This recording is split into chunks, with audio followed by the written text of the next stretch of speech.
convite de última hora, mas aqui. Gostaria de falar, Dani, que eu deve ter compreendido que a igreja aqui ela costuma frequentar o Social Needs. Inclusive, nós temos o aniversário dos seus filhos lá. A intenção de agora foi bem dizer que o Social Needs não é um local bom, mas que amanhã, hoje, nós teremos um evento aqui no Jardim Brauns. Eu gostaria de falar também, inicialmente, para aqueles que já estão me apelidando aí na rua. Hoje eu não chego aqui como o irmão Sansão. Vocês gostaram, não foi? Da próxima vez eu vou pedir para me chamar velho, né? Se não estiver gravando, você pode começar a hora, pode começar a gravar. Também não estarei falando com você que deixou de falar. O juiz aqui na comarca está falando aqui, o irmão Luiz, o amigo Luiz. Mas por enquanto eu gostaria que vocês ouvissem aqui falar a voz do Espírito Santo. Eu já vou vir e rogar novamente para que Deus me use nesse momento, para que as palavras ditas não sejam as minhas palavras, mas as palavras que Deus quer que nós todos ouçamos hoje nessa manhã. Gostaria de convidá-lo a fechar os olhos e a atitude de reverência. Vamos falar com Deus. Querido Deus, nós aqui nos encontramos na tua casa, no teu santo templo, para te adorar em união, em comunhão com os nossos amigos e irmãos. Nós já sentimos a tua presença, nós já louvamos o teu nome. Queremos, Senhor Deus, nesse momento em que a tua palavra será aberta, o Senhor, o Espírito Santo, atua poderosamente em nossa mente, em nosso coração, para que possamos compreender as tuas mensagens, compreender as tuas missões, mas acima de tudo, Senhor Deus, acima da compreensão, que possamos nos sentir impelidos para praticar as tuas verdades em nossas vidas. Nós te pedimos perdão dos nossos pecados e te pedimos, rogamos, continue conosco presente aqui nesse momento, em nome de Jesus. Amém. Abra comigo a sua Bíblia em Lucas, capítulo 15. Nós temos tratado de um texto bastante conhecido na palavra de Deus, uma das parábolas, uma das mais conhecidas. Tentaremos delas abstrair alguma lição que talvez seja nova ou que não seja nova, pelo menos se renove em nossa vida nessa manhã. Em Lucas, capítulo 15, dentre outras parábolas, está escrita a parábola do filho pródigo. Quem não estiver com a Bíblia em mãos, os textos serão transmitidos aqui na tela. Podem acompanhar conosco, vamos fazer inclusive questão de ler aqui, porque a linguagem daqui é uma linguagem mais acessível. Lucas capítulo 15, nós iremos iniciar no verso 1 e o verso 2, só para que entendamos o contexto em que Jesus proferiu essa parábola. Lucas 15, versículo 1, diz o seguinte: todos os publicanos e pecadores estavam se reunindo para ouvir, mas os fariseus e os mestres da lei o criticavam. Este homem recebe pecadores e come com eles. Pode voltar aí no primeiro verso, porque eu vou fazer uma pergunta e a resposta vai estar aqui na tela, mas como os professores fazem. Existiam dois grupos de pessoas que estavam naquele local próximo a Jesus. Jesus estava acompanhado de dois grupos de pessoas. E o primeiro grupo está aqui no versículo 1. Quem eram eles? Os publicanos e também tinham quem? Os pecadores. Passa, Álvaro. O verso diz: os fariseus e os mestres da lei, um grupo, criticavam Jesus, dizendo: este homem recebe o outro grupo. Qual? Os pecadores, e come com eles. Nós tínhamos dois grupos que estavam ali naquele contexto que Jesus proferiu essa parábola. Um grupo que era representado pelos publicanos ou pelos fariseus e mestres da lei. Mas existia um outro grupo que era composto por cobradores de impostos, a Bíblia generaliza e diz os pecadores. Não era à toa que Jesus, diante desses dois públicos, decidiu proferir a parábola do filho pródigo. Porque ao proferir esta parábola, ele queria ensinar algo de muito importante. Eu gostaria aqui de lembrar, sempre que nós quando lemos essa parábola, nós damos muita atenção ao famoso personagem, vamos dizer, o principal dessa parábola que chama mais atenção, que é o filho pródigo, o filho mais novo. Mas nós iremos, além do filho mais novo, hoje tentar aprender um pouquinho com os demais personagens dessa parábola. Vamos à parábola, vamos lê-la. Capítulo 15, ainda a partir do versículo 11. Diz o seguinte: Jesus continuou. Um homem tinha 2 filhos. O mais novo disse ao seu pai: Pai, quero minha parte da herança. Assim ele repartiu sua propriedade entre eles. Não muito tempo depois, o filho mais novo reuniu tudo o que tinha e foi para a região distante. E lá desperdiçou seus bens vivendo irresponsavelmente. Depois de ter gasto tudo, houve uma grande fome em toda aquela região e ele começou a passar necessidade. Por isso, foi empregar-se com um dos cidadãos daquela região, que o mandou para o seu campo a fim de cuidar de porcos. E ele desejava encher o estômago com as vagens da alfarrobeira que os porcos comiam, mas ninguém lhe dava nada. Caindo em si, ele disse: quantos empregados do meu pai têm comida de sobra e eu aqui morrendo de fome?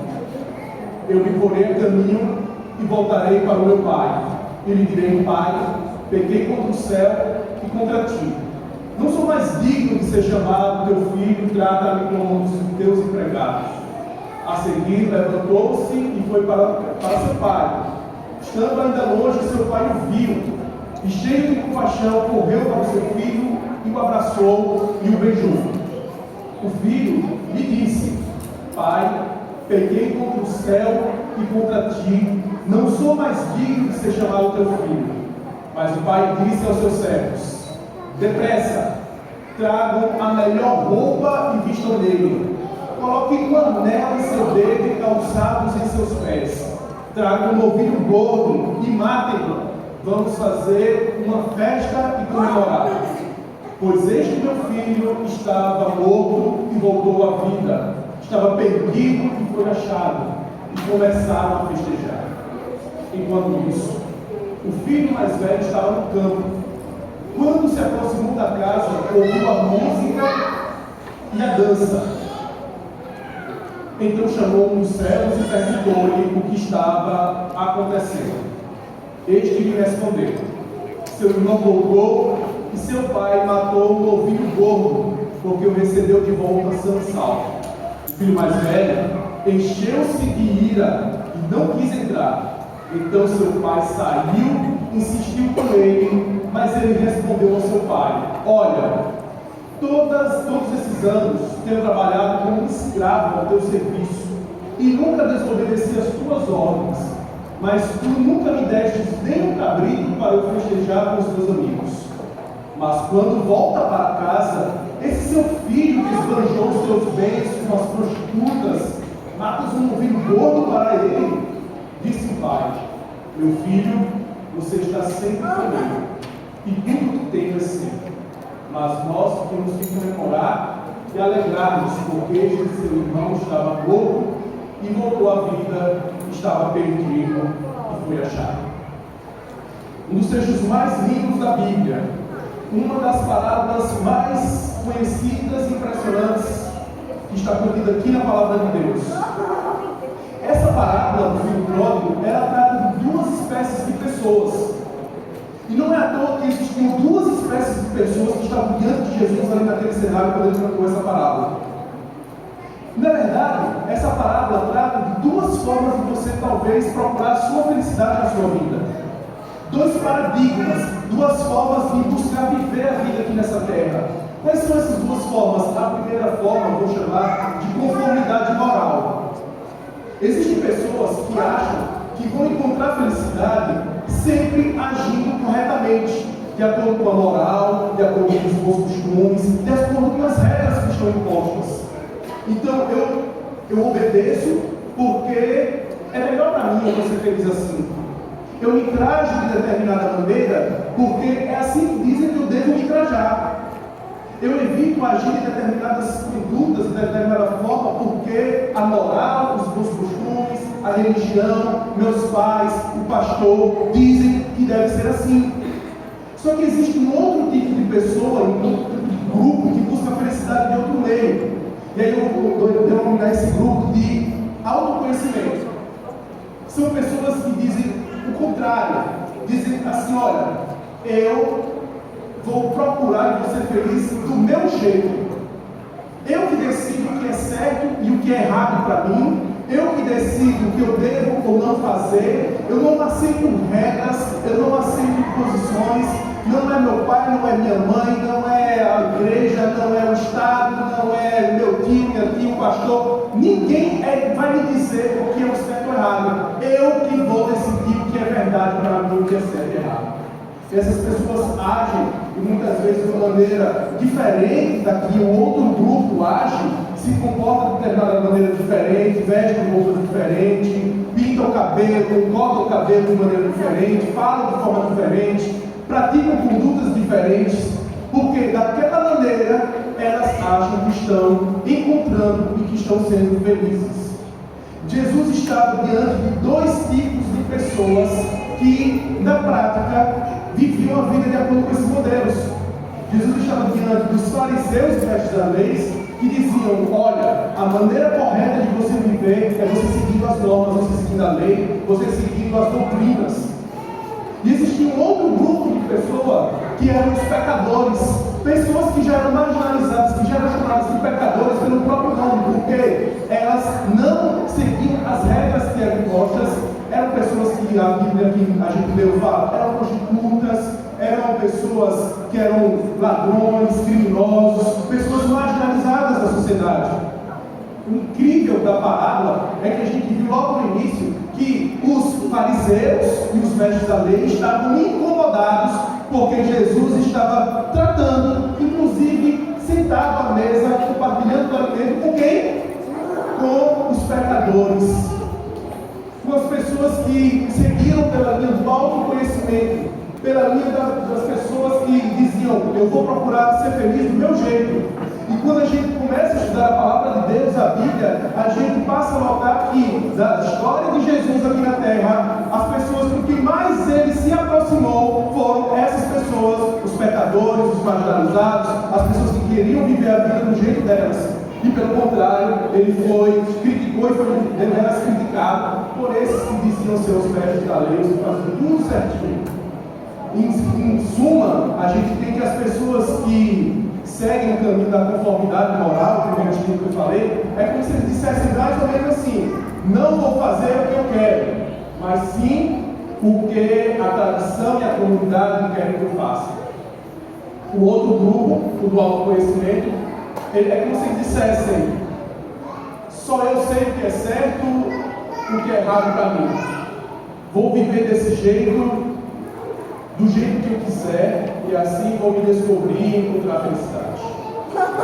Sabe, irmãos, existem muitas pessoas que não vêm para a igreja, que não frequentam, não estou falando necessariamente dessa igreja aqui, mas qualquer uma outra igreja, porque essas pessoas estão lá no grupo do autoconhecimento, do grupo que procura a liberdade, do grupo que procura viver e descobrir a vida por si próprio, mas que não vêm e não procuram a igreja porque elas se sentem repelidas por outro grupo que é muito, mas muito encontrado dentro das igrejas, que é o grupo desses da conveniência moral, que querem dizer o que é certo e errado, que querem dizer como é que você deve ser, como é que você deve agir, como é que você deve vestir, como é que você deve falar, com quem você deve namorar, com quem você deve casar, que quer dominar e controlar completamente a sua vida.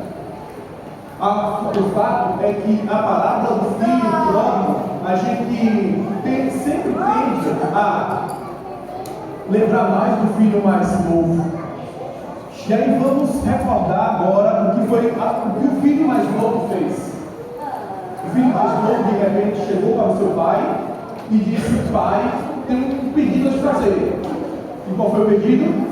Eu quero minha parte da herança. Existia algum problema nesse pedido do filho? A princípio, não. Por que não? Porque se você é filho, em regra, você tem direito à herança do seu pai. Mas onde está o problema do filho mais novo? O problema é que ele disse: eu quero herança, mas eu quero agora. E o que era o problema? Qual era o impedimento? O impedimento era que o pai estava vivo. E você não herda enquanto seu pai está vivo. Herança só surge após a morte. Em outras palavras, o filho mais novo chegou com o seu pai como se dissesse: pai, eu quero que o senhor morra agora. Eu quero a minha parte dos bens, como eu não quero mais o senhor. Eu desfruto aqui na presença do senhor, mas agora eu quero desfrutar sozinho. Pai, eu quero viver a minha vida do meu jeito, longe do senhor. A pergunta que eu faço é: o que era que o filho mais novo mais queria? O que era que ele mais desejava? Ele mais desejava os bens. Ele mais desejava a sua herança. Ele não tinha mais nenhum amor pelo pai. Ele não queria mais se relacionar com o pai. Até então, o filho mais novo se relacionou com o pai, porque o interesse dele era na herança, no que o pai iria dar a ele.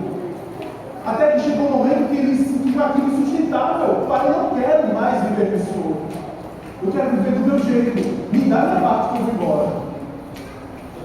O filho mais novo, na cultura daquela época, ele afrontou o pai de uma maneira até muito mais gravosa do que se fosse hoje em dia.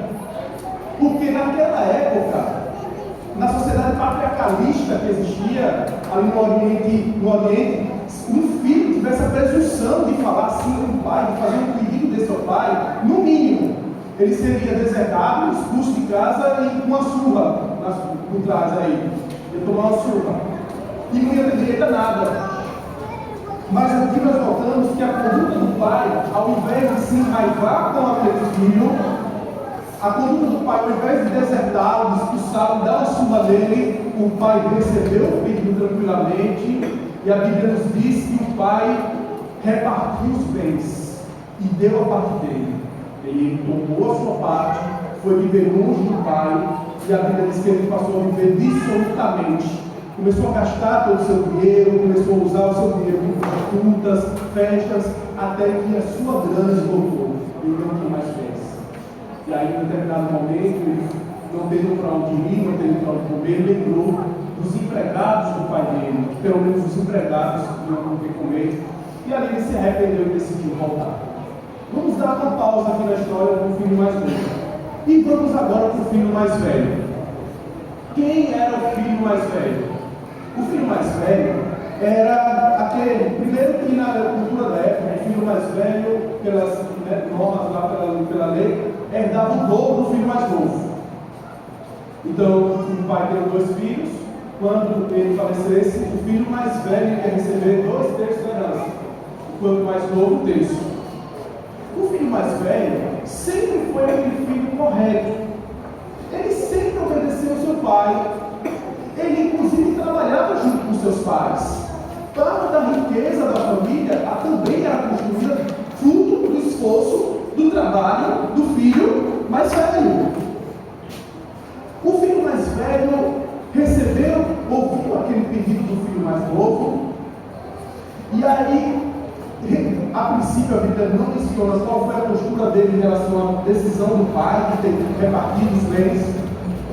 O fato é que o filho mais novo, velho, ainda assim continuou vivendo com seu pai na sua vida. Estava ali dia a dia, obedecendo, trabalhando, respeitando seu pai. Irmãos, trocando em miúdos, o que é que a palavra do filho pródigo nos ensina? Muitas vezes nós temos a tendência de achar que quem foi o errado foi o filho mais novo e o filho mais velho não foi errado. Nós temos a tendência de recriminar o filho mais novo e meio que deixamos o filho mais velho de lado. O que a verdade é é que Jesus, ao proferir essa parábola, estava querendo ensinar que os dois filhos estavam errados. Eu poderia, talvez, mudar o título dessa parábola, que ao invés da parábola do filho pródigo, poderia ser a parábola do filho perdido. E novamente nós iremos pensar no filho mais novo. Mas nós poderíamos mudar o nome dessa parábola mais uma vez. E talvez aí ficaria um pouco melhor se colocássemos o nome dessa parábola como a parábola dos filhos perdidos. Afinal de contas, o filho mais novo, o filho mais velho, estava salvo ou estava perdido? Ele estava bem ou não estava bem? Ele estava ali com o pai. Ele fazia tudo o que o pai pedia. Ele obedecia. Só que a verdade é que o filho mais velho estava tão perdido quanto o filho mais novo. Por que ele estava perdido? E como é que nós descobrimos isso? Quando o filho mais novo volta e o pai decide fazer uma festa. A Bíblia nos diz que o filho mais velho ficou irado. E de uma maneira ele afrontou agora o pai. Ele foi até o pai e disse: olha, se puder voltar aí, Álvaro, na versão da linguagem de hoje. Alguns versos, pode voltar do que eu falo.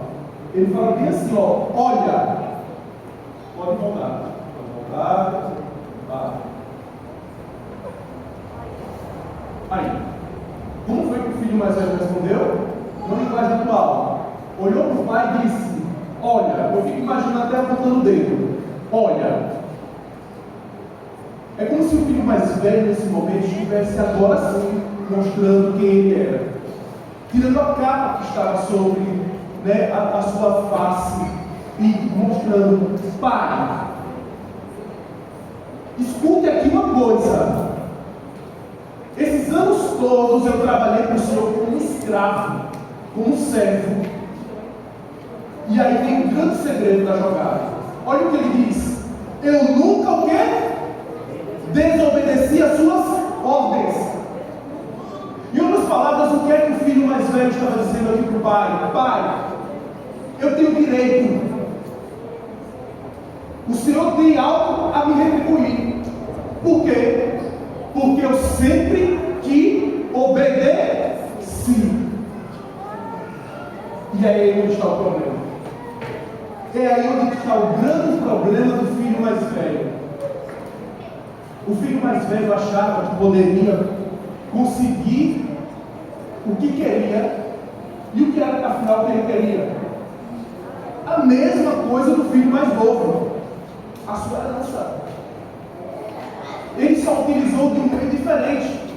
Enquanto o filho mais novo decidiu se rebelar e fugir e sair, o filho mais velho decidiu se manter e ali obediente, até então respeitando o pai, tentando assim conseguir o seu direito aos bens da herança. E aí ele fala: mas pai, eu tenho direito à herança porque eu sempre te obedeci. Eu nunca fui desobediente. Pai, eu sempre fiz tudo certinho. E aí agora o Senhor vem, e na versão dessa fala cabrito, mas em outras versões fala novilho cerrado. Novilho cerrado. O novilho cerrado naquela época era um dos principais, não era um boi qualquer não. O novilho cerrado era utilizado quando era para fazer uma grande festa mesmo. É muito provável que o pai nunca tivesse utilizado algum novilho cerrado para festejar até então. E aí o filho mais velho fica enciumado agora porque o pai utilizou, festejou e ainda assim com um novilho cerrado. Olha, o Senhor nunca fez isso por mim. Eu sempre te obedeci, eu sempre cumpri as regras, as leis, as normas. E aí ainda ele, é como se o filho mais velho estivesse sentindo o direito de dizer ao pai o que ele deveria fazer, como ele deveria agir. Mas pai, o Senhor pegou a roupa mais cara, a roupa mais bonita, provavelmente essa roupa era do próprio pai, né, para ser mais cara. O Senhor pegou a túnica mais elegante e colocou nele Pai, não é para fazer assim. Mas pai, o Senhor pegou um anel de ouro e colocou no dedo dele, pai. Em outras palavras, o filho mais velho está provavelmente dizendo: pai, não era para ter agido assim. Pai, o Senhor matou uma vez quando foi errado. Sabe? No fundo, o que o filho mais velho queria fazer era controlar Deus por meio da obediência. Eu vou repetir. E olha aqui, para mim, para você compreender o que eu estou falando. O filho mais velho queria controlar Deus por meio de quê? Da obediência. Os dois estavam perdidos do mesmo jeito. Um sendo desobediente e outro sendo obediente. Uai, o que você está falando agora?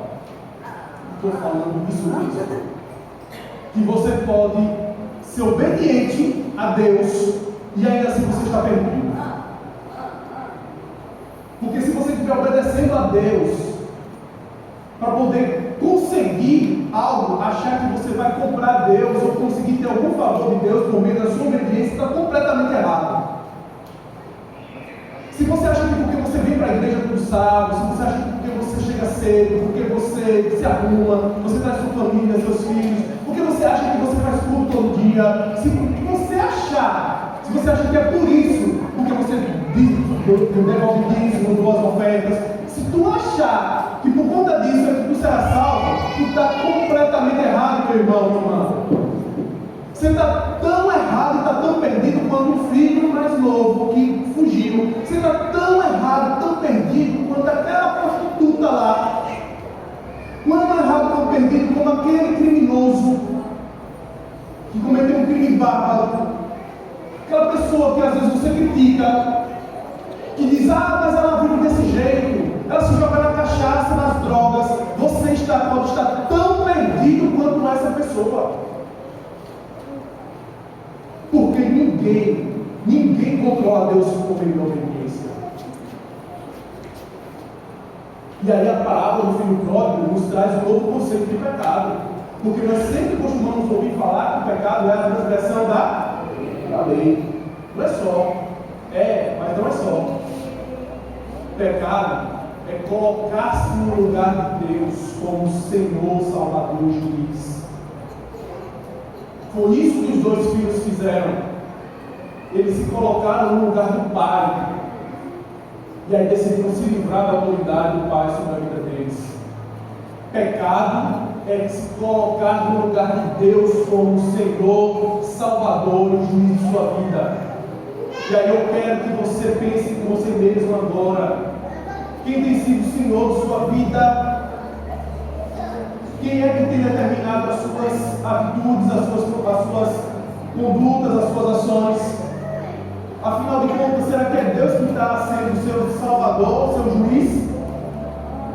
Ou é a sua justiça própria que está ditando as regras?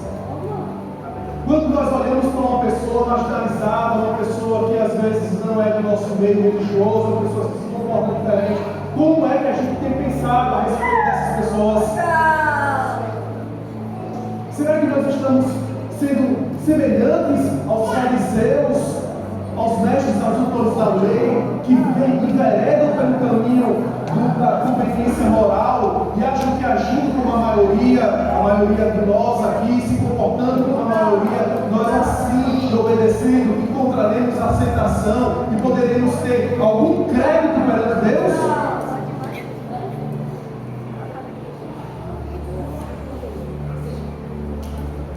O interessante é o final da parábola. Porque no final da parábola parece que a parábola surpreende em todos os sentidos, já começa surpreendendo, mas no final ela surpreende. A parábola nos diz que o filho mais novo decidiu voltar.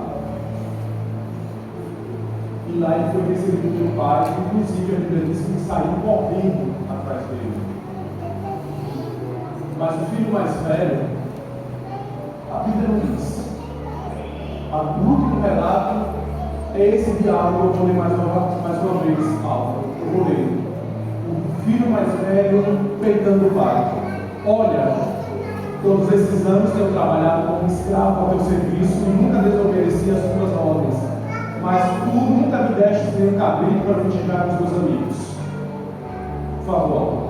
Mas quando volta para casa, esse seu filho, que esbanjou todos os bens com as prostitutas, nada do vigor para ele, diz o pai: meu filho, você está sempre comigo e crescer. Mas nós tínhamos que comemorar e alegrar-nos, porque este seu irmão estava morto e tua vida estava perdido e fechada. A pergunta é: o filho mais novo, ele voltou, e ele estava lá, no banquete que o pai preparou. Onde estava o filho mais velho? A Bíblia diz. A Bíblia não diz. A história acabou aí sem comentário. É como se tivesse acabado antes do final. Jesus fez isso de uma maneira proposital, para que tanto os fariseus daquela época como eu e você parássemos para tentar desenhar o final dessa história. O pai alongou ali com o filho e disse: olha, o pai foi até o filho. Assim como o pai saiu correndo atrás do filho mais novo e o recebeu, o preparou o banquete, chamou para entrar, o pai, na Bíblia diz que ele saiu enquanto o filho mais velho que estava deitado lá fora e chamou ele para o banquete. Porém, até aí, quando a história finalizou, não há relato de que o filho mais velho aceitou o convite do pai e entrou na festa. A pergunta que eu faço é: quem é que estava mais perdido? O filho mais novo ou o filho mais velho? Quem é que estava mais perdido? Aquele que decidiu fugir, viver a vida dissoluta, mas depois arrependeu e aceitou o convite para festejar as bodas? Ou o banquete? Ou o filho mais velho, que a vida toda obedeceu certinho, mas que no final mostrou quem era, qual era o caráter dele, e não aceitou o convite do pai? Sabe, irmãos, veja que, para finalizar, isso eu demandaria praticamente mais um sermão. Existe o terceiro personagem da história, que é o pai. E a verdade é que, apesar de ambos os filhos estarem errados, o pai se preocupou com eles, os convidou a voltar. Apesar do erro dos filhos, o amor do pai permaneceu perdoado. Ainda assim, mesmo tendo gastado toda a fortuna, mesmo tendo desonrado o pai ou afrontado, o pai nos convidou no banquete.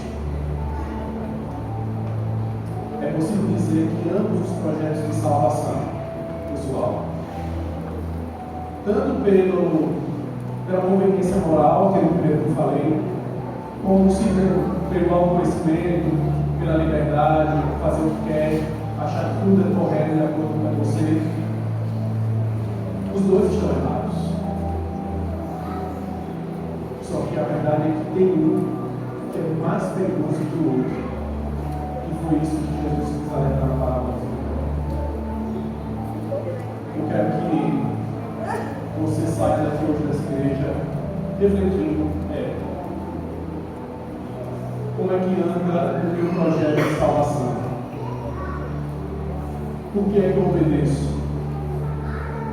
Por que é que eu devolvo o dízimo, dou ofertas? Por que eu decido o que a igreja nos fala? Por quê? Eu gostaria que você lembrasse que, a despeito de sua obediência, ou a despeito de sua desobediência, que talvez eu esteja falando com alguém aqui, que às vezes diz: olha, aquele lugar não é um lugar para mim porque eu sou muito ruim. Aquele lugar não é para pessoas como eu. O que eu pego, por mais que eu às vezes tente acertar, eu sou tentado a errar e eu acabo errando. E aí decide às vezes se afastar do caminho. Eu quero deixar bem claro, quero que você saia daqui com essa consciência e essa conclusão. que a diferença entre você e que eu, que sou um cristão adulto de certo dia, que lá no sábado, nos seus dias, aqui para a igreja, não será nenhuma em relação àquele que está lá fora, nas farras, na bebedeira, nas drogas. Se eu estiver fazendo tudo isso, achando que Deus, por isso, me deve a salvação. Deus te ama, Deus me ama, a despeito dos teus erros e dos teus acertos. Acertando a mão, Ele te ama. E o principal, quando erra, quando foge, Ele continua te amando e sai correndo, levando as vestes. As vestes chegavam até o chão, Ele levanta. Ele quebra todas as regras, todas as normas de conduta e sai correndo para poder te receber e te levantar. Esse é o meu Deus, esse é o seu Deus. Nesse momento, o Núbia vai louvar a Deus. E quando ela louva, eu gostaria que você pensasse um pouquinho na sua vida, se há algo que precisa melhorar, no que é que Deus pode te ajudar, no que é que você precisa depositar, dizendo: ó Deus, é seu, e que entrega, me ajuda, porque eu não consigo. Se em algum momento durante esse louvor você se sentir tocado, tocada, ou se você sentir a necessidade que pelo menos ao final a gente ore junto, eu solicito que você fique em pé. Isso vai se demonstrando a Deus: Deus, olha, eu não quero ser como os fariseus, eu sou um pecador, eu sou meu ego, e reconheço que preciso do Senhor. Por favor.